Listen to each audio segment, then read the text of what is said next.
Hello दोस्तों, स्वागत है आपका अपने चैनल जीके विद बडौल में। दोस्तों ये क्लास आपकी हिस्ट्री की क्लास रहने वाली है, जो आपके एसएससी, सीएचएसएल और आरआरसी ग्रुप डी के लिए बहुत ही ज़्यादा इंपॉर्टेंट ये क्लास रहने वाली है। और आपको बता दूं, जो आज का हमारा टॉपिक है वो है बौद्ध धर्म। कौन सा? बौद्ध धर्म आज का हमारा टॉपिक रहने वाला है। और इसमें जो क्वेश्चन है, हम पार्ट 3 में इसके जो टॉपिक हैं यानी क्वेश्चन है उन्हें हम कवर कराएंगे। तो आज का हमारा पार्ट 1 है, जिसके अंदर हम 40 क्वेश्चन आपको कराने वाले हैं। यकीन मानना, इन 3 क्लास के अलावा कोई भी आपको क्लास लेने की ज़रूरत नहीं है। बौद्ध धर्म आपका इन्हीं से कंप्लीट हो जाएगा। जितने क्वेश्चन आएंगे सब इन्हीं से पूछे जाएंगे। चलिए क्लास को शुरू करते हैं। जो नए आए हो चैनल को सब्सक्राइब कर बेल आइकन दबा देंगे, ताकि आने वाली हर अपडेट आपको समय पर मिलती रहे। और मैं आपको बता दूं, इस क्लास की पीडीएफ आपको पार्ट 3 पूरे कंप्लीट होने के बाद मिलेगी। हमारे टेलीग्राम चैनल से जुड़ जाइएगा। चलिए, गौतम बुद्ध का जन्म कब हुआ था? गौतम बुद्ध का जन्म हुआ था 563 ईसा पूर्व में। कब हुआ था? 563 ईस्वी पूर्व में हुआ था। ऑप्शन नंबर ए हो जाएगा इसका राइट आंसर। अब बात की जाए इनका जन्म कहाँ हुआ था। इनका जन्म लुम्बिनी में हुआ था। कहाँ? लुम्बिनी में हुआ था। लुम्बिनी कहाँ है? कपिल वस्तु के निकट है। कहाँ है? कपिल वस्तु के निकट है लुम्बिनी। कपिल वस्तु के निकट है लुम्बिनी। वहाँ हुआ था 563 ईस्वी में। अगले क्वेश्चन पर हम चलते हैं। और आपको बता दूं कि इनके पिता का नाम अगर आपसे पूछ ले, इनके गौतम बुद्ध के पिता का नाम क्या था? गौतम बुद्ध के पिता का नाम था शुद्धोधन। शाक्यगण के प्रधान थे ये। इनका नाम था शुद्धोधन। क्या नाम था? शुद्धोधन था। और ये कहाँ के प्रधान थे? शाक्यगढ़ के प्रधान थे। आपको ध्यान रखना, शाक्यगढ़ के प्रधान थे। और इनकी माता के नाम की बात की जाए तो इनके माता का नाम था माया देवी। क्या? माया देवी इनकी माता का नाम था। आपको ध्यान रखना है, माया देवी। और इन्होंने अपना गृह त्याग कब किया था? 29 वर्ष की अवस्था में इन्होंने अपना गृह त्याग कर दिया था। जहाँ बौद्ध ग्रंथों में गृह त्याग को क्या बताया गया है? ये बताया गया महाभिनिष्क्रमण। क्या? मैं लिख देता हूँ, महाभिनिष्क्रमण इसे बताया गया है। भिनिष्क्रमण किसे बताया गया है? बौद्ध के गृह त्याग को। चलिए अगला क्वेश्चन हमारा है, बुद्ध के जीवन की किस घटना को महाविनिष्क्रमण के रूप में जाना जाता है? बिल्कुल अभी बताया मैंने, किस घटना को ये जाना जाता है? उनके गृह त्याग को। ऑप्शन नंबर सी हो जाएगा आपका राइट आंसर, गृह त्याग। चलिए अगला क्वेश्चन हमारा है, गौतम बुद्ध की माँ किस वंश से संबंधित थी? गौतम बुद्ध की जो माँ थी ये संबंधित थी कोलीय वंश से। किससे? कोलीय वंश से संबंधित थी। चलिए अगले क्वेश्चन पर हम चलते हैं। अगला क्वेश्चन है, बुद्ध का जन्म हुआ था, अभी बताया था, बुद्ध का जन्म कहाँ हुआ था? बुद्ध का जन्म हुआ था लुम्बिनी में। कहाँ? लुम्बिनी में हुआ था। लुम्बिनी किसके निकट है स्थित? ये कपिल वस्तु के निकट है। अगर लुम्बिनी नहीं आए ऑप्शन में, कपिल वस्तु आए, तो आपको कपिल वस्तु लगाना है।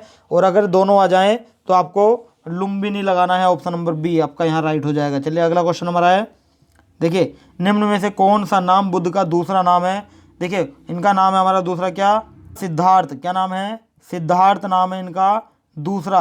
तो इसमें पार्थ नहीं होगा, प्रच्छन्न नहीं होगा। चलिए अगला हमारा, और देखिए इसमें ऑप्शन ये भी दिए, मिहिर, गुडाकेश नहीं होगा। इनमें से कोई नहीं, इसका राइट आंसर हो जाएगा ऑप्शन नंबर 5 यानी ई आपका राइट आंसर हो जाएगा। गौतम बुद्ध का बचपन का नाम क्या था? सिद्धार्थ नाम था गौतम बुद्ध के बचपन का। चलिए अगले हम क्वेश्चन पर चलते हैं।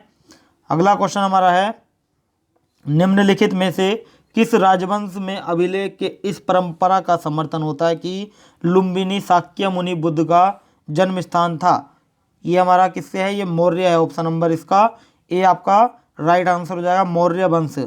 चलिए अगले क्वेश्चन पर हम चलते हैं। अगला क्वेश्चन हमारा है, निम्नलिखित में से कौन एक अशोक का अभिलेख इस परंपरा की पुष्टि करता है कि गौतम बुद्ध का जन्म लुम्बिनी में हुआ था?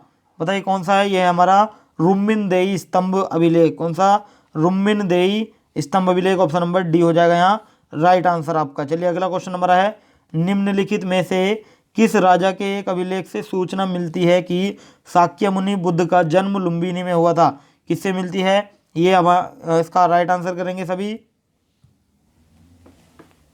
अशोक। ऑप्शन नंबर ए हो जाएगा आपका राइट आंसर, अशोक। चलिए अगले क्वेश्चन पर हम चलते हैं। देखिए ये क्वेश्चन आपका पूछा गया है UPPCS 2011, UPPCS main 2007, UPPCS main 2004 में ये क्वेश्चन पूछा गया है। चलिए अगला हमारा क्वेश्चन है, महात्मा बुद्ध का महापरिनिर्वाण कहाँ हुआ? महात्मा बुद्ध का महापरिनिर्वाण हुआ था कहाँ? कुशीनगर में हुआ था। ऑप्शन नंबर सी हो जाएगा कुशीनगर। कहाँ? कुशीनगर में हुआ था। कब हुआ था? 483 ईसा पूर्व हुआ था। 483 ईसा पूर्व में हुआ था। उम्र कितनी थी? 80 वर्ष की उम्र में। कहाँ? कब? 80 वर्ष की उम्र में हुआ था। चलिए अगले क्वेश्चन पर हम चलते हैं। अगला क्वेश्चन हमारा है, गौतम बुद्ध का महापरिनिब्बास जिस राज्य में होता वह था क्या? महापरिनिब्बास, निब्बान नहीं होगा, महापरिनिर्वाण होना चाहिए। क्या? महापरिनिर्वाण होना चाहिए, महापरिनिर्वाण। चलिए, गौतम बुद्ध का महापरिनिर्वाण जिस राज्य में हुआ था वो राज्य कौन था? वो राज्य था मल्ल। कौन सा? मल्ल था। ऑप्शन नंबर सी हो जाएगा आपका राइट आंसर, मल्ल। गणराज्य की राजधानी कौन सी है? कुशीनारा। क्या? कुशीनारा। चलिए अगला क्वेश्चन हमारा है, गौतम बुद्ध ने किस स्थान पर निर्वाण प्राप्त किया था? किस स्थान पर निर्वाण प्राप्त किया था गौतम बुद्ध ने? यह क्या था? कुशीनारा। अभी बताया था कुशीनारा। ऑप्शन नंबर ए आपका राइट आंसर हो जाएगा। मल्ल गणराज्य की राजधानी हमारी कुशीनारा। चलिए अगला क्वेश्चन हमारा है, देखिए, महात्मा बुद्ध का महापरिनिर्वाण किसके गणतंत्र में हुआ था? ये किसके गणतंत्र में हुआ था? ये हुआ था मल्लों के गणतंत्र में। ऑप्शन नंबर ए हो जाएगा राइट आंसर, मल्लों के गणतंत्र में। चलिए अगला क्वेश्चन हमारा है, महापरिनिर्वाण मंदिर अवस्थित है कहाँ? महापरिनिर्वाण जो मंदिर है ये हमारा कुशीनगर में अवस्थित है। कहाँ? कुशीनगर में अवस्थित है। ऑप्शन नंबर ए हो जाएगा आपका राइट आंसर, कुशीनगर में अवस्थित है। चलिए अगला क्वेश्चन हमारा है, देखिए, निम्नलिखित राज्यों में से किसका संबंध बुद्ध के जीवन से था? देखिए इसका राइट आंसर क्या हो जाएगा? अवंती, गांधार इनका नहीं था। कौशल मगध यानी कौशल का था, मगध का था, यानी कि 3 और 4। ऑप्शन नंबर सी आपका राइट आंसर हो जाएगा, कौशल और मगध। चलिए अगला क्वेश्चन हमारा है, देखिए, गौतम बुद्ध द्वारा अपने धर्म में दीक्षित किया जाने वाला अंतिम व्यक्ति निम्नलिखित में से कौन था? दीक्षित किया जाने वाला ये था सुभद्र। कौन? सुभद्र था। ऑप्शन नंबर डी हो जाएगा आपका right answer, Subhadra is the right answer. चलिए अगला हमारा क्वेश्चन है, बुद्ध द्वारा रूपांतरित निम्न व्यक्तियों में से कौन सा अंतिम था? बुद्ध द्वारा रूपांतरित निम्न व्यक्तियों में से जो अंतिम था वो था कौन? सुभद्र था। कौन सा? सुभद्र था। ऑप्शन नंबर डी हो जाएगा आपका right answer, Subhadra is the right answer. चलिए अगला क्वेश्चन है, बुद्ध ने अपने जीवन की अंतिम वर्षा ऋतु कहाँ बिताई थी? अपने जीवन की अंतिम वर्षा ऋतु बिताई थी वैशाली में। कहाँ? वैशाली में बिताई थी। ऑप्शन नंबर बी आपका राइट आंसर हो जाएगा, Vaishali is the right answer. चलिए अगला क्वेश्चन है, निम्नलिखित में से कौन सा बौद्ध मत में निर्वाण की अवधारणा की सर्वश्रेष्ठ व्याख्या करता है? कौन करता है? ये करता है तृष्णा रूपी अग्नि का शमन। ऑप्शन नंबर ए आपका राइट आंसर हो जाएगा। चलिए अगला क्वेश्चन हमारा है, आलार कलाम कौन थे? आलार कलाम थे हमारे कौन? एक प्रतिष्ठित बौद्ध भिक्षु थे। आलार कलाम आपको ध्यान रखना है कौन थे?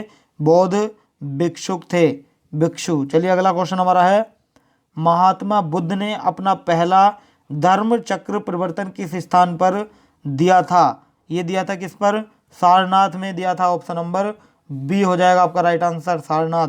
इंपॉर्टेंट क्वेश्चन रहने वाला है। चलिए अगला है, देखिए इंपॉर्टेंट रहने वाला है, आपको भी बताया था। देखिए ये पूछा गया है यूपी पीसीएस मेन 2004 में, 47वां बीपीएससी प्री 2005 में, एमपीपीसीएस प्री 1999, एमपीपीसीएस प्री 1991, 53वां और 55वां बीपीएससी प्री 2011 में। इतना इंपॉर्टेंट ये क्वेश्चन है और आपके वनडे एग्जाम में पूछा गया क्वेश्चन है। ये सारे मैंने आपको अच्छे लेवल के एग्जाम के बारे में बताया। चलिए अगला क्वेश्चन है, बुद्ध ने अपना पहला उपदेश कहाँ दिया था? बुद्ध ने अपना पहला उपदेश दिया था सारनाथ में। कहाँ? सारनाथ में दिया था। ऑप्शन नंबर बी हो जाएगा right answer, Sarnath is the right answer. चलिए अगला क्वेश्चन हमारा है, सारनाथ में अपना प्रथम प्रवचन किसने दिया? सारनाथ में अपना प्रथम प्रवचन दिया था महात्मा बुद्ध ने। किसने दिया था? महात्मा बुद्ध ने दिया था। ऑप्शन नंबर सी हो जाएगा राइट आंसर, महात्मा बुद्ध। चलिए अगला क्वेश्चन है, गौतम बुद्ध अपना प्रथम उपदेश कहाँ दिए थे? गौतम बुद्ध ने अपना प्रथम उपदेश जो दिया था वो सारनाथ में दिया था। ऑप्शन नंबर सी आपका राइट हो जाएगा, Sarnath is the right answer. चलिए अगला क्वेश्चन हमारा है, ग्रंथों में उल्लिखित धर्म चक्र प्रवर्तन है। क्या है धर्म चक्र प्रवर्तन? यह सारनाथ में दिया गया उनका प्रथम उपदेश धर्म चक्र प्रवर्तन है। ऑप्शन नंबर बी हो जाएगा आपका राइट आंसर। चलिए फिर अगले क्वेश्चन पर हम चलते हैं। अगला क्वेश्चन है धर्म चक्र परिवर्तन किया गया था किसमें? धर्म चक्र परिवर्तन सारनाथ में किया गया था। ऑप्शन नंबर सी हो जाएगा सारनाथ। चलिए अगला क्वेश्चन हमारा है बुद्ध ने सर्वाधिक उपदेश कहाँ दिए? बुद्ध ने सर्वाधिक उपदेश दिए थे कहाँ? श्रावस्ती में। कहाँ? श्रावस्ती में दिए थे। ऑप्शन नंबर बी हो जाएगा राइट आंसर। श्रावस्ती में दिए थे, आपको ध्यान रखना है। चलिए अगले क्वेश्चन पर हम चलते हैं। अगला क्वेश्चन हमारा है क्वेश्चन नंबर 27। बुद्ध कौशाम्बी किसके राज्यकाल में आए थे? बुद्ध जो आए थे कौशाम्बी, ये आए थे उदयन के राज्यकाल में। ऑप्शन नंबर बी हो जाएगा राइट आंसर उदयन। चलिए अगले क्वेश्चन पर हम चलते हैं। अगला क्वेश्चन है बुद्ध की मृत्यु के पश्चात प्रथम बौद्ध संगीति की अध्यक्षता की गई थी किसके द्वारा? ये की गई थी महाकश्यप के द्वारा। किसके? महाकश्यप के द्वारा की गई थी। ऑप्शन नंबर ए आपका राइट हो जाएगा महाकश्यप। चलिए अगला क्वेश्चन हमारा है प्रथम बौद्ध परिषद का संचालन निम्नलिखित में से किस एक ने किया? प्रथम बौद्ध परिषद का जो संचालन किया गया था वो किसके द्वारा? ये हुआ था महाकश्यप के द्वारा। ऑप्शन नंबर बी हो जाएगा राइट महाकश्यप के द्वारा किया गया था। चलिए अगला क्वेश्चन हमारा है सप्तपर्णी गुफा स्थित है कहाँ? सप्तपर्णी गुफा स्थित हमारी राजगृह में। कहाँ? राजगृह में स्थित है। ऑप्शन नंबर सी हो जाएगा राजगृह। राजगृह की जगह आपका राजगीर भी लिखा आ सकता है, ध्यान रखेंगे। राजगीर या राजगृह इनमें से कोई सा भी आ सकता है। कहाँ स्थित है ये? बिहार के नालंदा में स्थित है। कहाँ? बिहार के नालंदा में। चलिए अगला है हमारा कश्मीर में कनिष्क के शासनकाल में जो बौद्ध संगीति आयोजित हुई थी उसकी अध्यक्षता निम्न में से किसने की थी? ये किसने की थी? ये की गई थी वसुमित्र द्वारा। ऑप्शन नंबर डी हो जाएगा right answer. Vasumitra is the right answer. चलिए अगला हमारा क्वेश्चन है बौद्ध धर्म की महायान शाखा औपचारिक रूप से किसे शासनकाल में प्रकट हुई? ये किसे हुई थी? ये प्रकट हुई थी किसे? ये हुई थी कनिष्क को। ऑप्शन नंबर डी हो जाएगा राइट कनिष्क को हुई थी। चलिए अगला क्वेश्चन है कनिष्क के शासनकाल में बौद्ध सभा किस नगर में आयोजित की गई थी? ये किस नगर में हुई थी? ये कश्मीर में आयोजित हुई थी। किसमें? कश्मीर में। इसका राइट आंसर कश्मीर लिख लीजिएगा। चलिए ऑप्शन में नहीं है, देखिए हाँ दिया हुआ है option Kashmir. Option number C हो जाएगा आपका राइट आंसर कश्मीर। चलिए अगला क्वेश्चन हमारा है किस शासन के काल में चतुर्थ बौद्ध संगीति का आयोजन कश्मीर में हुआ था? किस में हुआ था? कश्मीर में। किसके शासनकाल में? कनिष्क के। ऑप्शन नंबर सी हो जाएगा राइट आंसर कनिष्क के शासनकाल में। चलिए नेक्स्ट है चतुर्थ बौद्ध संगीति परिषद हुई थी कहाँ? सॉरी कब, किसके शासनकाल में हुई थी चतुर्थ बौद्ध संगीति? ये हुई थी हमारी किसके शासनकाल में? ये हुई थी कनिष्क के शासनकाल में। ऑप्शन नंबर ए हो जाएगा राइट आंसर कनिष्क के शासनकाल में हुई थी। चलिए अगला हमारा क्वेश्चन है निम्नलिखित 4 स्थानों में से हुई बौद्ध संगीतियों का सही कालक्रम नीचे दिए गए कूट से आपको ज्ञात करना। देखिए सबसे पहले कौन सा हुआ था? सबसे पहले कौन सी बौद्ध संगीति हुई थी? सबसे पहले हुई थी राजगृह। कौन सी? राजगृह हुई थी सबसे पहले। उसके बाद कौन सी हुई थी? उसके बाद हुई थी वैशाली। उसके बाद हमारी कौन सी हुई थी? उसके बाद हुई थी पाटलिपुत्र। उसके बाद हमारी हुई थी कुंडलवन। 2143 क्या होगा? 2143 ऑप्शन नंबर डी हो जाएगा आपका राइट आंसर, आपको ध्यान रखना है। चलिए अगला क्वेश्चन हमारा है द्वितीय बौद्ध संगीति का आयोजन कहाँ हुआ था? द्वितीय बौद्ध संगीति का आयोजन हुआ था वैशाली में। कहाँ? वैशाली में हुआ था द्वितीय बौद्ध संगीति का आयोजन। ऑप्शन नंबर बी हो जाएगा आपका राइट आंसर। बात की जाए तृतीय बौद्ध सभा किस स्थान पर बुलाई गई? तृतीय बौद्ध सभा जो बुलाई गई थी वो किस स्थान पर बुलाई गई थी? ये बुलाई गई थी आपकी पाटलिपुत्र पे। कहाँ? पाटलिपुत्र। ऑप्शन नंबर डी हो जाएगा आपका राइट आंसर पाटलिपुत्र। चलिए अगला है प्रथम बौद्ध संगीति का आयोजन हुआ किसके शासनकाल में? प्रथम बौद्ध संगीति का आयोजन जो हुआ था ये हुआ था अजात शत्रु के शासनकाल में। किसके? अजात शत्रु के शासनकाल में हुआ था। देखिए पार्ट 1 का लास्ट क्वेश्चन हमारा है क्या? निम्नलिखित में से किस नगर में प्रथम बौद्ध सभा आयोजित की गई थी? प्रथम बौद्ध सभा जो आयोजित हुई थी किस सभा में हुई थी? प्रथम बौद्ध सभा हुई थी किस नगर में हुई थी? सॉरी ये हुई थी हमारी राजगीर। किसमें? राजगीर में। मैंने अभी बताया था आपको राजगीर भी आपका मिल सकता है। अगर राजगीर नहीं मिलता है तो आपका मिल सकता है क्या मिल सकता है? वो मिल सकता है राजगीर है। क्या? राजगीर है। राजगीर नहीं तो राजगीर, इनमें से कोई ना कोई आपको जरूर देखने को मिलेगा।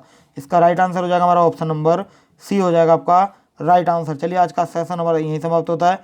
ये वीडियो आपको कैसी लगी हमें कमेंट करके बताएं। इसका पार्ट 2 जल्द आने वाला है, यानी कि कल पार्ट 2 हम इसका लेकर आपके सामने आएंगे। हमारे साथ जुड़े रहिएगा। जो नए आए हो चैनल को सब्सक्राइब कर बेल आइकन दबा देंगे ताकि आने वाली हर अपडेट आपको समय पर मिलती रहे। क्लास की अगर पीडीएफ चाहिए तो आप हमारे टेलीग्राम चैनल से जुड़ सकते हैं, जिसका लिंक हमने वीडियो के डिस्क्रिप्शन में दिया, वहाँ जाकर आप हमें ज्वाइन कर सकते हैं। चलिए आज के लिए इतना ही, कल में फिर मिलते हैं नेक्स्ट पार्ट 2 के साथ। Thank you so much.